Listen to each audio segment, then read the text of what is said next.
Now, the former Communications Authority of Kenya Director General Ezra Chiloba is a man in the eye of the storm, as that story has told. Chiloba is finding himself in familiar waters as he left the Independent Electoral and Boundaries Commission in a similar fashion.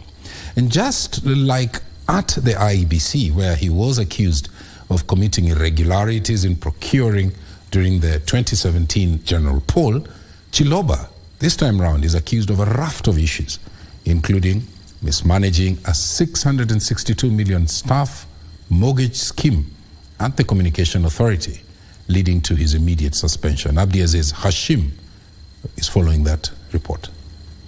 Once a lady's heartthrob owing to the presentation of the election results in 2017, earning him the nickname Chilo Babe, Chiloba finds himself yet again in the eye of a storm, less than 5 years after his disgraced exit from the Independent Electoral and Boundaries Commission IEBC as its chief executive officer.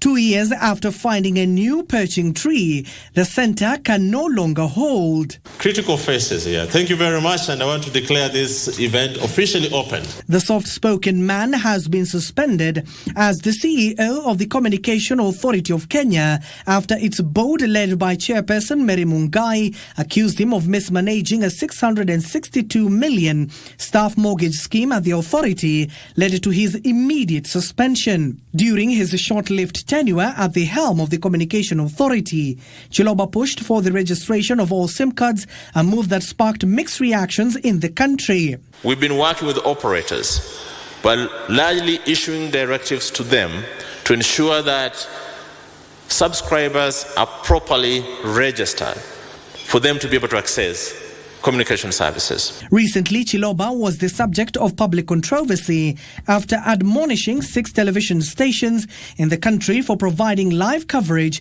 to the anti-government protests led by Azimio la Umoja coalition, threatening to revoke their licenses. Media influences public perceptions in profound ways. This is a huge obligation that must be discharged with diligence for the greater good of our country. Is Chiloba's possible exit from the Communication Authority a calculated political move, or is he just a victim of fate? Timing of it all, I think there's a bit of politics in it, in terms of exactly his relationship with the previous government. But again, above all, I don't think it would be unfair for me to conclude that he was being shown the door because he was actively in the previous government.